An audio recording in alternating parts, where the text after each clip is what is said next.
Bonjour, j'ai grand plaisir à vous retrouver en ce début de nouvelle année. Ça fait un moment que j'ai plus fait de vidéo et je suis vraiment très heureuse de pouvoir vous en reproposer une. Cette nouvelle année 2023 se présente une fois encore dans un contexte national et mondial qui est très lourd, mais je vous souhaite néanmoins de tout cœur de pouvoir maintenir ou de rendre vivant et vibrant le lien avec la délicatesse, la finesse et la légèreté profonde de votre monde intérieur, afin de pouvoir dépasser les pesanteurs imposées du dehors. Que ces pesanteurs, plutôt que de vous alourdir, vous conduisent vers vos profondeurs, là où s'opèrent les métamorphoses nécessaires à l'éclosion de la grâce qui élève. Que les ailes délicates de votre âme se laissent traverser par la lumière des hauteurs et que nos battements d'ailes conjugués comme un vol de libellules s'unissent au souffle qui guérit, qui allège et qui apaise. Très belle année 2023 à vous. Alors que je cherchais une image pour faire une carte de vœux, au milieu de photos de rois mages, de vitraux de toutes sortes, d'arbres, de paysages divers, c'est finalement, et a priori assez bizarrement, une photo de libellule prise cet été qui m'a appelée. Justement par la transparence des ailes de cet insecte si particulier, par son vol au-dessus d'eau souvent stagnante, et surtout par la lumière qui la traverse littéralement. Mais était-ce bien une image pour une carte de vœux? J'ai hésité, puis j'ai lu quel était le symbolisme de la libellule. Et finalement, j'ai trouvé qu'il correspondait vraiment bien à ce dont nous avons besoin en ces temps tourmentés depuis déjà 3 ans maintenant. Et j'ai eu envie de partager avec vous ce symbolisme, de même que d'autres photos de libellules que j'ai retrouvées depuis, qui sont un peu moins récentes, prises lors de balades en canoë sur la rivière près de chez moi. Admirée pour son élégance et sa légèreté, ses ailes diaphanes qui lui donnent un air de fée, de magie, associée à un corps aux couleurs intenses et lumineuses. La libellule évoque avant tout la grâce.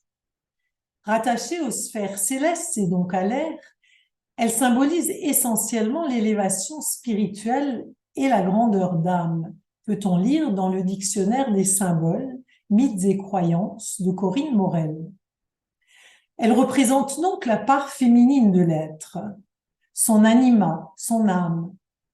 Dans la poésie et les rêves, elle révèle l'aspiration à s'affranchir des pesanteurs terrestres pour atteindre l'espace sans limite où dansera l'âme délivrée, écrit Georges Romet dans son encyclopédie de la symbolique des rêves.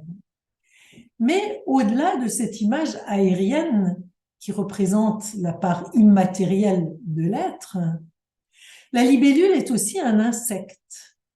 Et de ce fait, elle renvoie à cet univers de ce qui grouille et rampe, et bien sûr aux multiples métamorphoses de la larve qu'elle commence par être et qui évolue dans un univers aquatique, souvent des eaux stagnantes ou des marécages. Cet état larvaire dure de 1 à 3 ans et constitue la plus grande partie de la vie de la libellule, puisque sa vie d'adulte se résume à quelques semaines, de quelques semaines à quelques mois.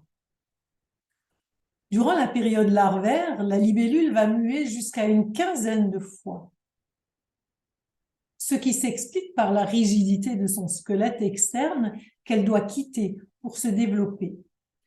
Une rigidité aux antipodes de la légèreté qu'évoquent ses ailes.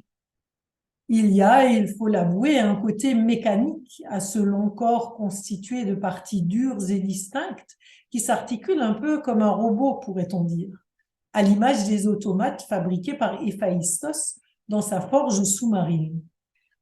On peut noter aussi que la libellule, qu'elle soit larve ou adulte, est carnivore. Elle se nourrit de plancton, de larves d'insectes et d'insectes adultes, Et ça n'a pas grand-chose à voir non plus avec son apparence de fée.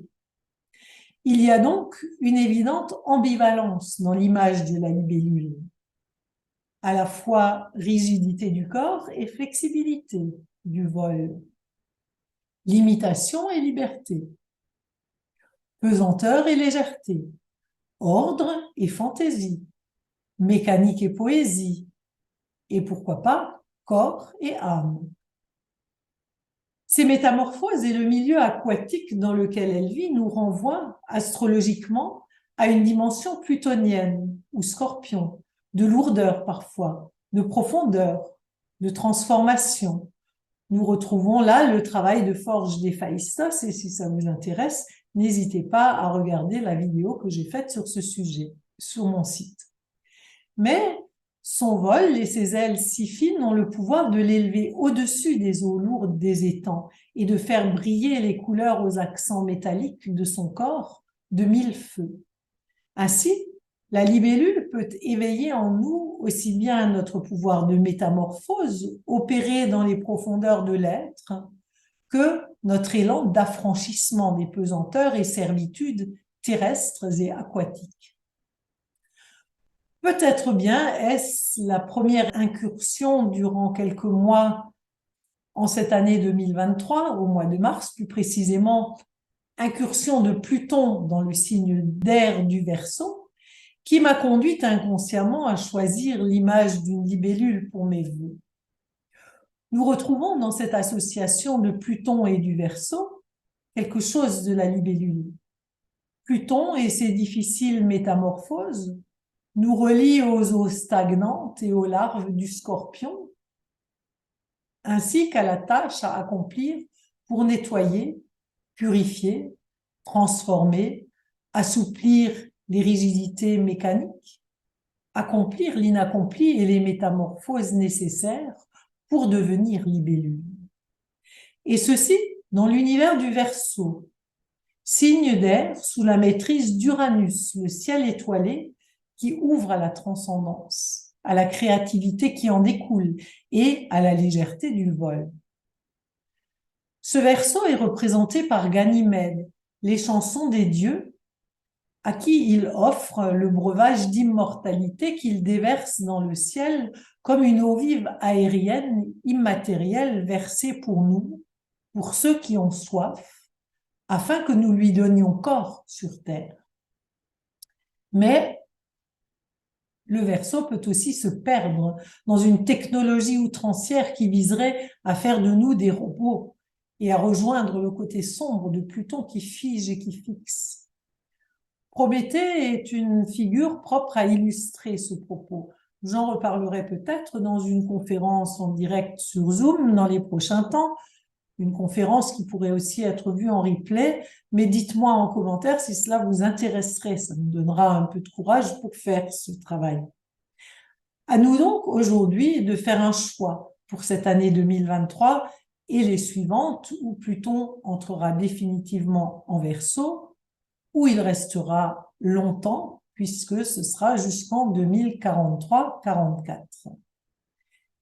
Ce choix, c'est d'une part de nous laisser aller à la fixité du Scorpion et du Verseau, qui sont tous les deux des signes fixes, en nous figeant dans le côté mécanique et technologique sans sensibilité de ces signes lorsqu'ils sont vécus dans leur côté ombre. Ou, autre proposition, accepter de nous transformer profondément. Là, on est dans le domaine de Pluton, pour entrer dans l'essence du Verseau, qui est de l'ordre de l'élévation vers la transcendance, vers la transfiguration, pourrait-on même dire, une transfiguration qui sublime la lourdeur en légèreté de libellule en vol, une transcendance qu'il nous appartient ensuite de concrétiser en osant notre créativité et notre inventivité au bénéfice d'une humanité plus fraternelle et coopérative. Alors, bonne année 2023 à vous. Et si le vol et les métamorphoses de la libellule vous inspirent, s'ils touchent votre cœur ou votre âme, n'hésitez pas à vous fondre à cette image de tout votre être. Vivez intérieurement les métamorphoses de la libellule. Sentez en vous la transparence de ses ailes ouvertes à la lumière. Laissez-vous imprégner par les couleurs lumineuses de son corps. Devenez libellule, métamorphosez et envolez-vous vers la lumière. Nul doute que ce voyage en habit de libellule modifiera quelque chose en vous et pourra vous accompagner durant cette année 2023. Si vous avez apprécié cette vidéo, n'hésitez pas à cliquer sur le petit pouce bleu qui se trouve ci-dessous et à vous abonner, c'est gratuit et ça peut aider à rendre ma chaîne un petit peu plus visible. Faites connaître à vos amis si vous pensez que ça peut les intéresser, partagez, commentez ci-dessous si le cœur vous en dit. Promis, je lis tous les commentaires et j'y réponds.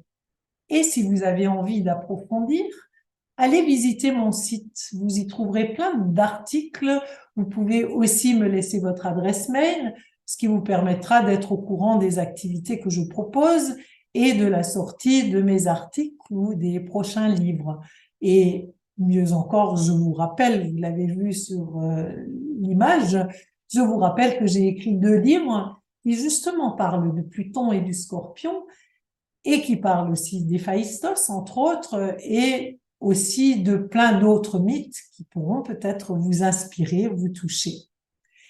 Merci à vous de votre intérêt pour mon travail. Bonne année encore une fois et à bientôt, j'espère. Au revoir.